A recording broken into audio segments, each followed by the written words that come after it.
Okie dokie. Today I'm going to show you guys how to do a barbell back squat. These are an awesome exercise for strength. They're one of the main powerlifting movements, and they're also a really good option for building up your legs as well if you don't have access to a machine like a hack squat. So first of all, it's really important to warm up your hips and your ankles with this exercise. If you haven't already, go look at my dynamic lower body warm up. That'll be perfect for you. So when it comes to setup with the bar, you want to make sure that it's in the right position for you. You don't want it to be too high or too low.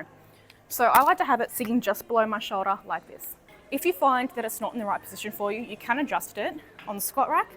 Now, a lot of these hooks work in different ways. Some you push up, some you twist. So these ones you actually twist out and pull, and then you'll be able to put them back in wherever you need to go, eventually, and then you're all good. And then you can just chuck your barbell back on top.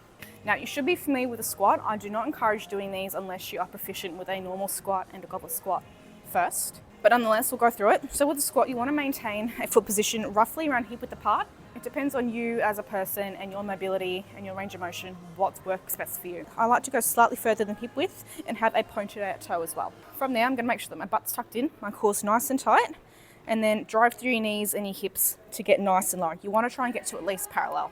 So we're going to hold the bar just outside our shoulders here. If you look at a barbell, you'll be able to see there's a bit of grain here. I like to go just outside the grain. We're then going to tuck under, and then we're going to put it not on our neck because that feels like shit, and not all the way out here because that's just not it, fam.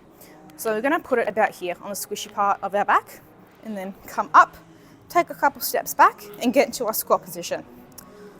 Core tight, bum tucked in. We're then going to maintain that tightness, and then as we come down, we are lengthening. So what we're going to do is we're going to inhale on the way down, and then exhale on the way up when we're shortening the quads again. Really focus on gripping the floor with your feet. We want to keep the whole foot planted on the ground and keep your core nice and tight as well. Reset it every rep if you have to, and then inhale on the way down and then come back up.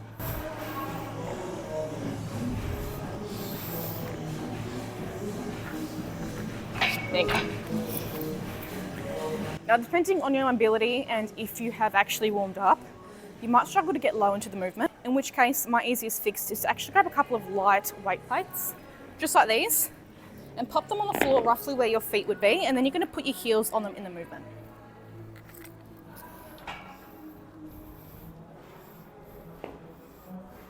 Again, grip the floor, core tight, down, and back up.